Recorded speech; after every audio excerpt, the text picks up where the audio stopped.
Welcome to Rogue Bogues. This is episode 32 of the basketball podcast, and what a few weeks it has been, and specifically a week since we've done our last podcast, but a lot going on, a lot to get through, some really good things from this side of Australian basketball to discuss, and I'm sure my friend Pro over in Dallas has been watching. No doubt. It's been an unbelievable couple of weeks, man. It's been fun. It's been really fun.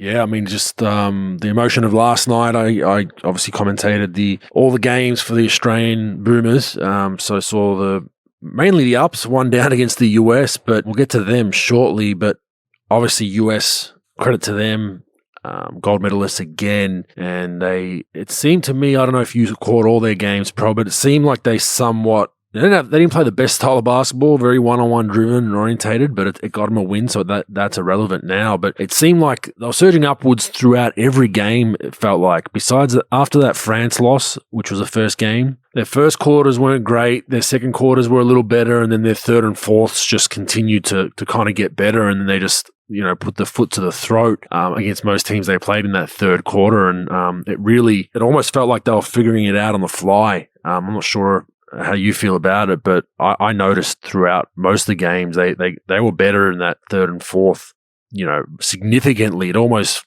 sleepwalked at times through the first quarter, then kind of fought back a little bit in the second, and then bang, they got a 20-point lead at three-quarter time. Yeah, I noticed sort of the same thing. I think a couple of things. I think that sometimes players, I'm not sure, maybe it's just my feeling, sometimes players when their back's against the wall a little bit and they sense that some teams are sort of making a run on them, or even, in the semifinals with Australia, like when you're down 15 and now your back's against the wall, because I'll tell you what, 3 or 4 more possessions and that game could have went much different if in the second quarter, if Australia got a couple of bounces or a couple more shots. And I think that, like, getting your back against the wall is a wake-up call. And, for some, you don't even want to wait to that moment. And the second thing is, I think the more they played with each other, I think that they got a little bit better. And like you said, they've always had those lapses in most of the games they played, especially in the later games. But I think that the more they played, they sort of got a little more familiar. They started playing a little bit better at times, especially defensively.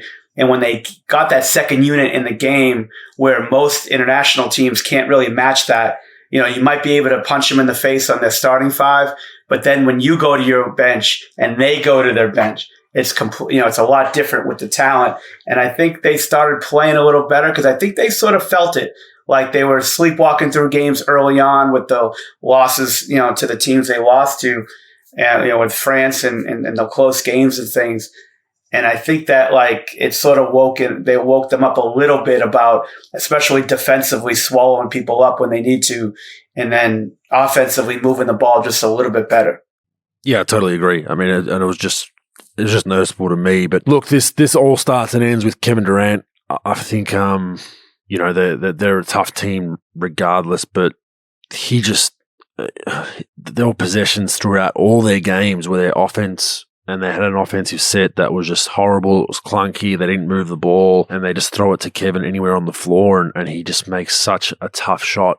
And a shot that, when in the Australia game, Nick Kay's guarding him on Matisse Thybulle, and he just rises up and knocks down what's considered at times a bad shot, a long 2 or a pull-up 2 or a short 8-footer. And it demoralizes you in a way when you're such a good defensive team, and they've just got Kevin Durant at the other end, and it's just like you've had a possession that was 18 seconds of perfection, and then he just rises up and hits a big 3 in your eye or a big jumper or gets fouled. Or I think it's obvious he was the guy for them, and everyone knows that. But I mean, I would almost argue, I don't know if they're there at the end without him, and that you only play what's in front of you. And I'm not taking anything away from the other guys, which I'll get into a little bit in a second. But he's going to go down, to me anyway, as the best scorer, pure scorer of all time. I've said this a million times on the pod. I said it on air when I was commentating. Just the vast kind of, the majority, not the majority, I'd say, but just he has so much to his game. It's just he can post, he can go high post, he can elbow, he can go off pick and rolls, he can pull up in transition, he can get to the rim and dunk on you. He's a great finisher around the basket, and he shoots free throws at a high percentage. It's just it's actually as hard as, it is seeing Australia lose, he's a pleasure to watch, and he cops a lot of shit for, the way he goes about it at times and super teams and all that crap. But I feel like because of that, he doesn't get as much credit as he should. He's going to go down. I think he's going to go down as the best scorer of all time, pure scorer. Bogues, you know what? You've been saying that since the beginning of the podcast, and at times you always want to reference back to Jordan and scorers like that, and Kareem Abdul-Jabbar, Chamberlain, Kobe, and you start thinking Durant.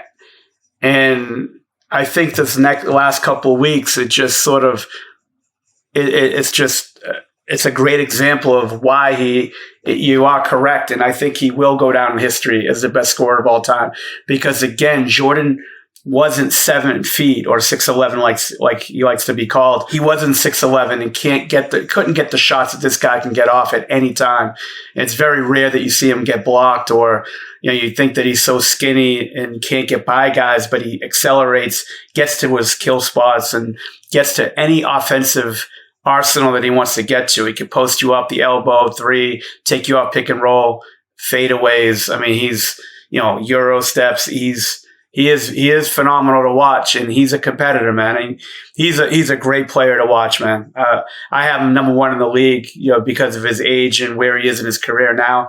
I've had that probably the last few months, and I think that the kid is, he's a special talent, and it was great to watch. And you're right. I don't think they get to where they got to. I think they would have lost games.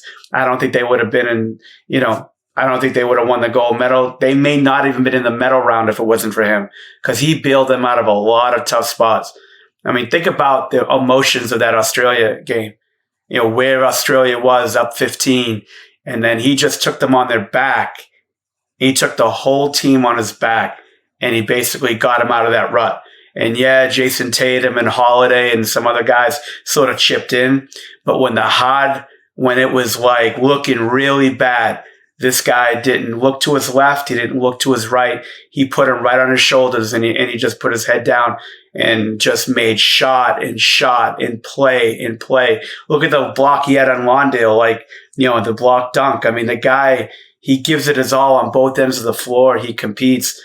I mean, he was fun to watch. I don't think that. Look, Tatum played well, in the gold medal game. He had his spurts, and some other guys sort of chipped in when they need to. Bam was a great resource for him as far as a defensive stopper around the floor, made some shots, but no one could take the team in the back like this guy can and just sort of get them to where they needed to get to. Yeah, and let's not forget off an Achilles injury, which is even more amazing. But yeah, the word I was looking for, I had a bit of a mind boggle a second ago, was just the versatility in which he can score. Now, I agree with you that there are some other scorers you can put at the same line or same level as KD, but my point would be the versatility. Like, you can't throw Kareem the ball at the 3-point line. MJ wasn't, he could shoot the odd three and get hot, but that wasn't his game, where KD can go 8 for 9 on a regular basis at times. And that's more my point. You can post, you can elbow, there's just so many strings to his bow. And that's why I think it's very, very impressive with the way he's gone. The other guy I thought, and I mentioned this as well, I think I'm smack bang right, I'm going to pat myself on the back. Jrue Holiday, he was a defining factor for them, because he was one of the few guys that didn't really need the ball in his hands for long periods. He was happy to swing. You could see that he was out there trying to get the ball through hands whenever he was out there, right? And at times he took some shots that he had to take within the offense, but he understood, I've got Kevin Durant, I've got Devin Booker, I've got Jason Tatum, I've got Dame Lillard. I've got guys I need to get going and keep happy for us to win. And what went underrated for him was that, and then his defense. He was up in people. He was picking up full court. It was a la Chris Paul in the NBA Finals, where it just wore opposition point guards down dealing with this guy. And he's a factor at the offensive end. He's not a lockdown defender, let's say Dellavedova, where he's going to pick you up, but then doesn't really give you much on the offensive end. So you can rest on defense and get your legs back for offense. Drew's actually going at you at that other end. And I thought he was fantastic throughout. In that Australia game, I put a line through his stats at 15, 8, and 8 in FIBA ball. A triple-double is very hard to get, as we know. But he was influential to come off that plane, no preparation, jump in that lineup, then start That's how much faith they had in him, and they knew that was the piece they needed. He was the X factor for me after Kevin Durant. Kevin Durant was a guy that got him buckets when they needed. But as far as an intangibles teammate, a team first guy, the Drew Holiday acquisition, I think it really, really helped Team USA. Yeah, it goes to show you the way they put that team together. As far as they got their players that they had that were superstar level players, but the role players they put together. And I think Holiday, defensively, he was so good, and he attacked the basket. He didn't settle for threes all the time. A lot of times I saw him get to the rim, and a lot of teams were so spread out defensively that there wasn't a lot of shot blocking except when you played a France. But most teams were spread out, and they didn't really have that shot blocker. So he just went in there and he wreaked havoc. His finishing package and being able to set up defenders. He was inspirational to watch.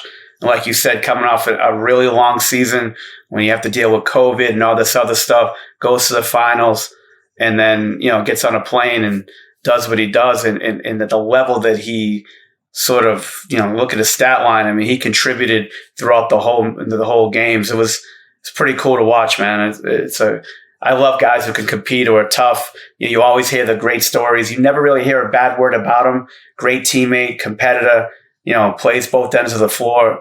And it was great. Imagine winning a championship and, going winning a championship and then getting on a plane and winning an Olympic gold medal. That's phenomenal, man. Yep, sure is. And just to finish off this USA breakdown, I think they noticeably stepped up their defense in the third quarters. Obviously, championship quarter, most people will say, but historically, the Team USA, they were tough for us back in the day because they had so much athleticism. They'd basically meet you at half court, at least the Krzyzewski era of Team USA, and they would force 20, 30 points off turnovers. This team wasn't really that. They were more that half court, we're going to lock you up in the half court. But then when they got down, especially in that Australia game, they really stepped up their defense, and that's when they broke the game open. So it was just interesting to see. They really extended their defense to the half court line. They got some steals, and then whenever you get Team USA out in the open floor in 3-on-2, or 1-on-0 situations, you're going to get dunks, and you're taking the ball out of the net demoralized because those dunk plays in a 1 minute spurt just can absolutely take away your confidence with ball handling and trying to get in your sets. And I think that's what happened to Australia. But yeah, credit to the US. They looked down and out versus Australia, and they came back. We'll get to France.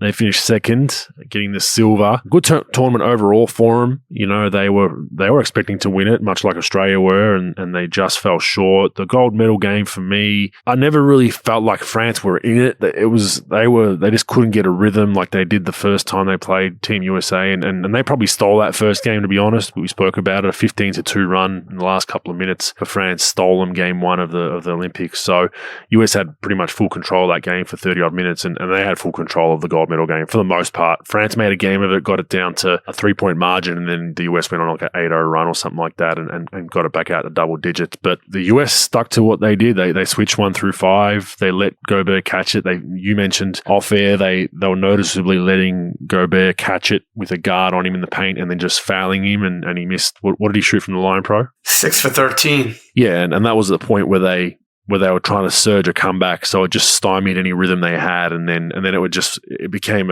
we need to shoot a bunch of threes to try to get back in this. Fournier shooting a three just over half court with a couple of minutes left when they were still in the game, and then they were down and out. But credit to France, I feel like they battled. They got some tough guards, DeColo and Fournier signing that big deal in New York. They're two tough guards that get up in you, and a lot of athleticism on the wings with Rudy protecting the basket. I feel like they're probably missing piece is a stretch 5 for their future. So I think they're going to have to look to, at times, Gobert is one of the best defenders in the league, best paint defender, rim presence, and you take him out and there's a noticeable absence on guys getting to the rim. But the way the game's going, you got to have something else in your bag where you can have a Jock Landale type or someone along those lines that can just stretch the floor for periods at the 5 spot. That's just the way the game's going. So I think that's their adjustment. But how did you find France this tournament? They competed every game that I saw them play. DeColo, even though Gaze killed me on the fucking pick, a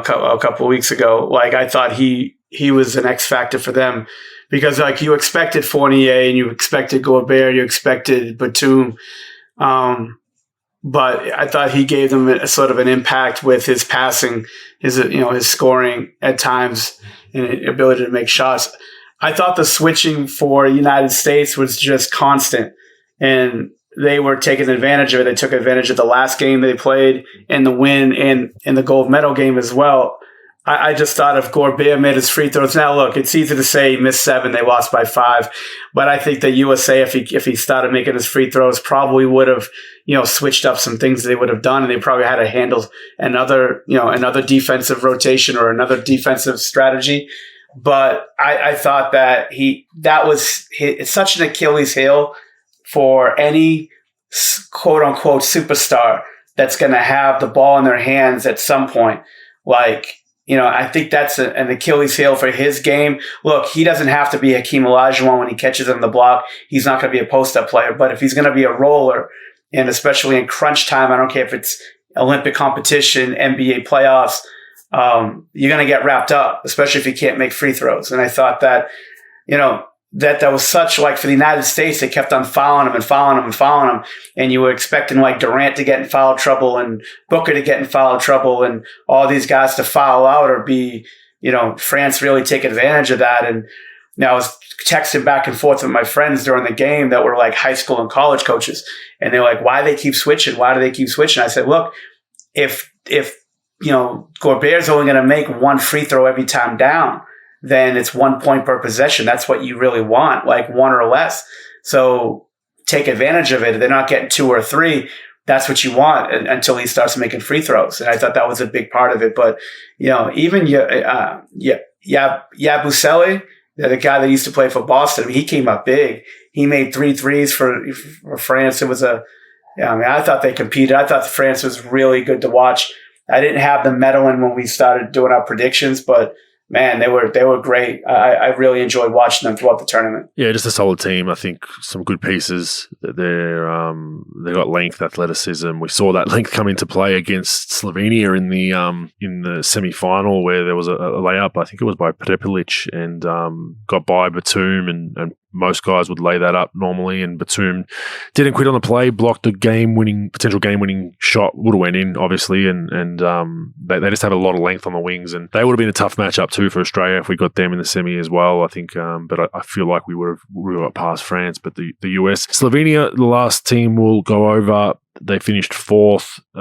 Last team we'll go over before we get to Australia. They finished 4th, and it looked like Doncic just fizzled out against Australia, which we'll get to shortly. But they overachieved, in my opinion. I know you got Luka Doncic, so gold medal should be your goal at all times. But to come through the qualifying tournament, not having an easy route to the Olympics and carrying that momentum, everyone knew they'd probably make the quarters, and then beyond that, who knew? But then to come in and have a chance at a gold medal potentially, missing that by a play like I just mentioned by Batum, and then having a tough bronze medal game against Australia. I think they really, really did well. One tidbit, bro, I'm not sure. Do you know much about Mike Tobey? Fran Fraschilla, who's a commentator for ESPN and he did a lot of the games. He's a big international guy. He kept on mentioning him. He went to Virginia, right? Wasn't much of a shooter, made 4 threes or 5 threes his whole career or something like that. And then I guess he's been the sort of story of the tournament, correct? Yeah, he 2016, he graduated. I think he was a 4-year senior. Played, I think, in the G League for a year or two. Bounced around,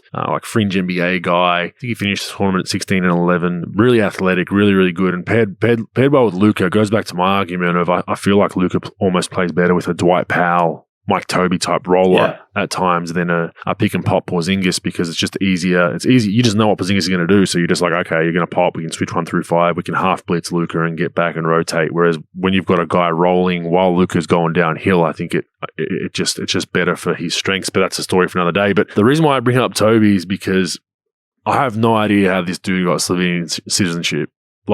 The shit is ridiculous. So he played 2 years in the States, which puts him to around 2018. He's been in Spain ever since. And somehow he has Slovenian citizenship. So it's fantastic. I think FIBA are taking the piss a little bit by granting that one. And that's probably more on a lot of these European countries are much stricter with their citizenships, looser than in Australia or in America, where you have to go through the normal process. Even if you're a potential Olympic gold medalist in Australia and you go to the government and say, hey, this guy's got they'll be like, yeah, cool, put him in the line with the rest of the people. We might get you sped up by a couple of months, but you're still going through the 3, 4, 5 year period, same as the US with green cards and citizenship. Whereas, in Europe and even Asia to an extent, they're like, oh, potential gold medalist, cool, 1 month citizenship. And I made a joke on air. I'm not sure if Toby's stepped foot in Slovenia before their training camp in his life, unless I'm missing something. Someone will tell us, but I don't think he has heritage because Mike Toby doesn't sound very Slovenian. But yeah, just an interesting one with the way FIBA goes about it with the citizenships. And, he was a really good player in the tournament, but I know, he doesn't speak a word of Slovenian, and just thought I'd ask if you knew if he had any ties there. Yeah, he has ties to the currency of that fucking bag. He probably sent somebody to get that passport, man. I mean, shit. He's like Jason Bourne. He goes to some fucking, some Slovenian bank with something that's fucking like some microchip that was put in his fucking hip. And he just fucking, he has like 9 passports. We'll call him Jason Bourne from now on. So Michael, Jason Bourne, Toby, or whatever the fuck his name is. I'm just trying to figure out if anyone knows the story, feel free to message or email, because I want to know the connection. Like, did he have a Slovenian coach in Spain, in a G League? I just want to know. There has to be some sort of connection. It's just weird. It just like literally just came out of nowhere. It'd be like, hey, China recruited this kid from, Australia that was born and raised here and can't even speak China, whatever it is, right? And you're just like, wow, I just love to know the story behind it. And if there is legitimate, I don't think it is legitimate that he has roots or anything like that, but I don't know, maybe his dad was a businessman there and spent 15 years and he gets citizenship by descent. Can't be too ignorant to that fact, but yeah, it's just a strange one I thought I'd bring up. But yeah, look, Luka Doncic, I think he wore out. He had a we can call it a pretty bad bronze medal game and hurt his hand potentially in the semi-final playoff against the all protective coronavirus perspex we see on most in most arenas now. Tweaked his wrist or his hand. I think he's had problems with that one before pro as well. That wrist that looked like he's had it taped up numerous times in numerous games of his NBA career. But yeah, just they just ran out of gas. I think the emotional letdown of probably being in that gold medal game if it wasn't for a great play by Batum, and I think that's where Australia was the last 2 campaigns, of the emotional letdown of losing a semi-final that you've had full control of, which we did in 2019. In 2016 we didn't, but in 2019 we should have won that game. And then you kind of let yourself down again in a bronze because not that it doesn't mean that much, but it's just a hard psyche. You're not playing off for the finals. So how did you see Slovenia's tournament? Did you have them? Well, you didn't have them picked in the 4, did you? But did you think they go this far? No, I did. Oh, you did? That's the only fucking one I got right. I mean, I had Australia, United States, and them winning the bronze. I mean, I thought just because of Luka. Look, I think Luka's one of the, even though he hasn't won an NBA championship yet or advanced in the playoffs yet, I think just he creates opportunities to win. His game isn't perfect. A lot of people, some people love it, some people don't love it, but his ability to make plays, pass the ball. I mean, he's got.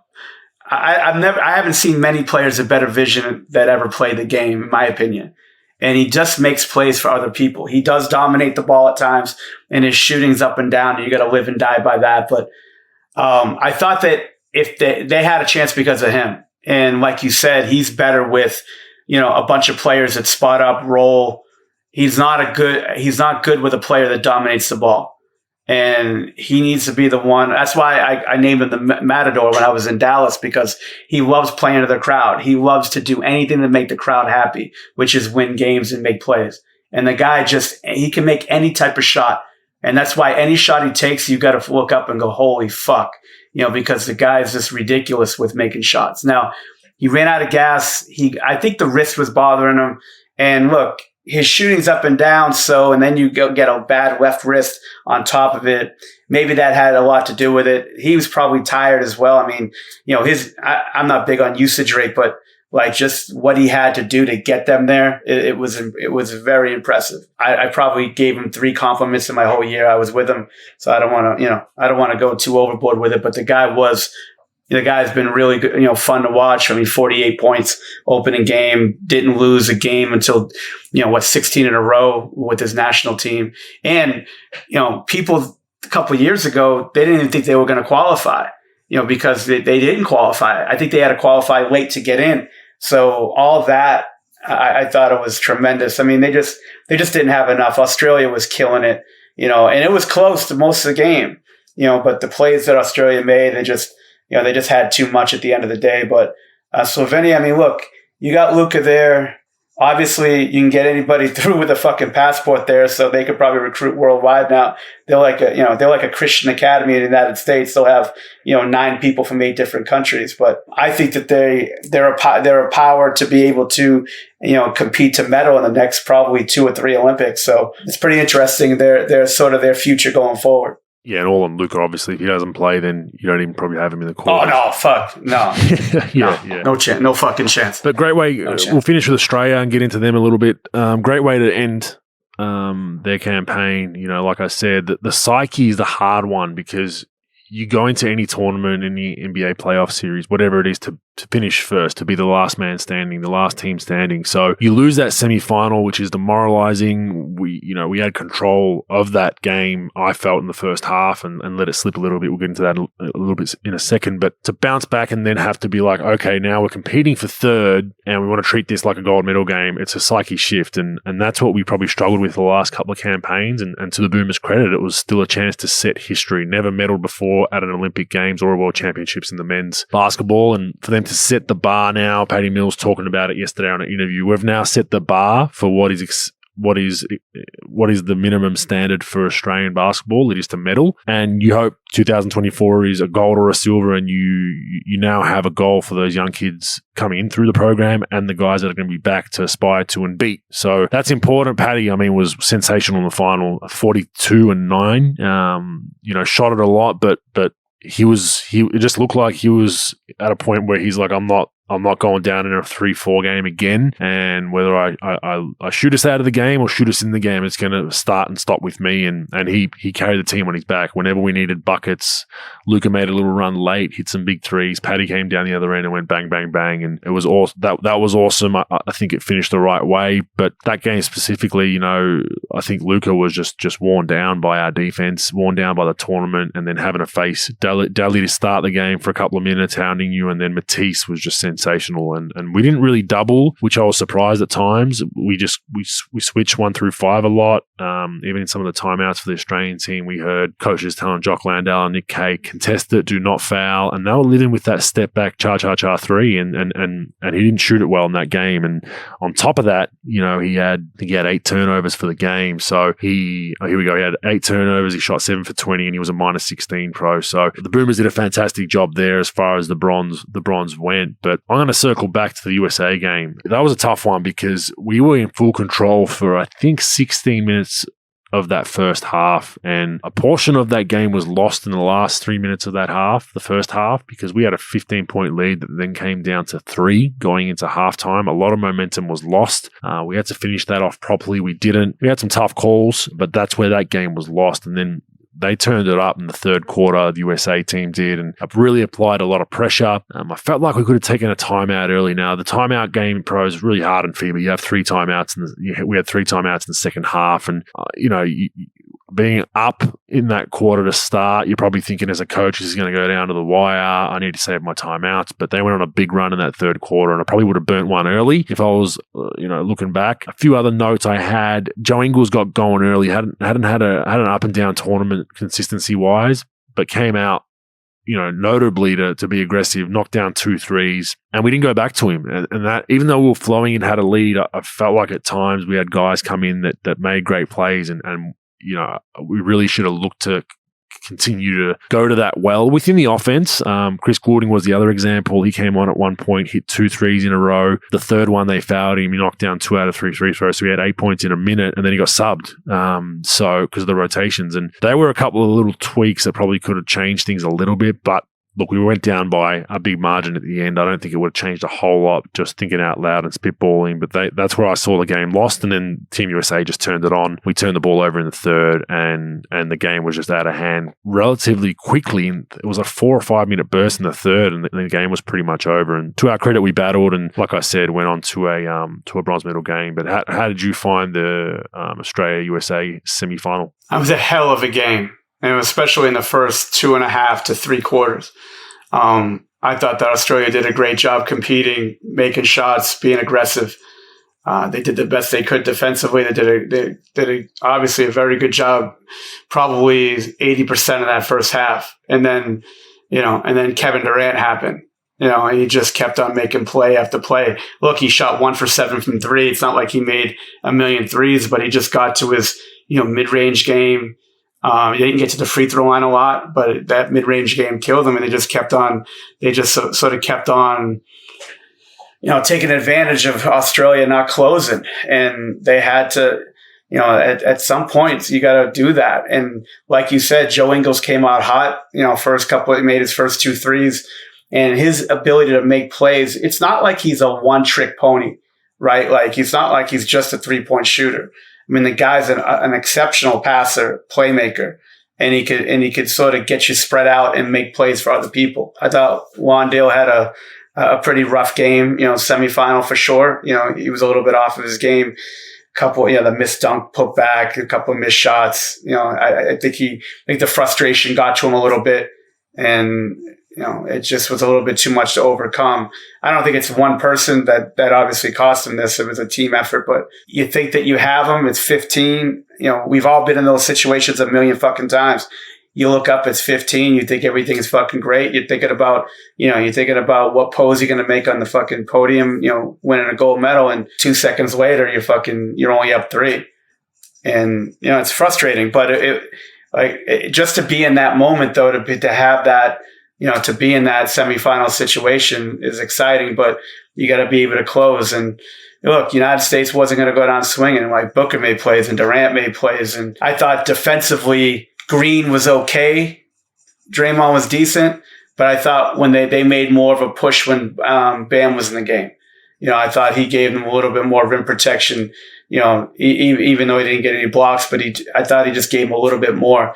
And I thought they made a few more plays when Bam was in the game versus, when Draymond was, as far as just sort of making a push. But it's frustrating for Australia. But look, to be able to medal, that's great. To be up by 15, in the first half. I mean, I wonder how many teams, if you can go back, since 1992, had the United States down 15, besides that, the team in 2004. But there aren't many teams that got to do. I mean, maybe in the first quarter, first couple of minutes, you punch them in the mouth. But to be up 15 in the second quarter, even though it's not the game, it is impressive. But obviously, it just wasn't enough. Yeah, and I guess that'd be probably the frustrating thing for a lot of guys on that team would be that we felt like we played very, very well, and even if that lead goes from 15 to 12 or 10 at halftime, the momentum hasn't really shifted, but I think that momentum was just so lost in 2 or 3 minutes. There was a bit of a deflating moment at halftime of like, shit, we had them on the ropes. We had them 15 down. I think we were trying to get it to 20, 25, made some mistakes, probably were present a little bit, and that's where the game kind of turned. But where to for Australia from here, I think only up. We have a lot of young talent coming through. Dante Exum was really good for me. I mean, he turned the ball over a little bit early in the tournament, but that was just from aggressiveness, and he started to figure out that portion of it late. And his defense is he's a very, very good defender. He doesn't get as much credit for that, but he shot the piss out of the ball from 3. I think he shot over 50% for the tournament. A lot of them were open because they were stunning off. Patty Mills' guy wasn't leaving Patty, so he'd fake it Dante, and Dante would be that guy that had to knock it down. But shit, you got to still knock it down, and he did. And, he's a free agent too, which is surprising. His issue is body and health, but I mean, you can do a lot worse than getting him as your backup point guard, I can tell you that. So hopefully he's played himself into a role in the NBA and can find some consistency and form there. But we have some older guys. Aaron Baines potentially could have been his last Olympics. Dellavedova potentially could have been his last. Joey's kind of on the brink of age-wise, but I'd be a gambling man and say they'll all try to go again. It's a matter of whether they'll be there in 24. Patty Mills will definitely go again, in my opinion. But then you have that youth of Jock Landale, Nick Kay's kind of, in his 20s, but Jock Landale and Matisse Thybulle. Ben Simmons, obviously the question mark we always discuss whether he'll play or not. Who knows? Josh Green didn't play a lot of minutes in this tournament, but I think he's going to definitely play himself into some minutes. And then, of course, Josh Giddey. So the future is very, very bright for the Boomers. And I think, as I said earlier, the bronze now is the minimum.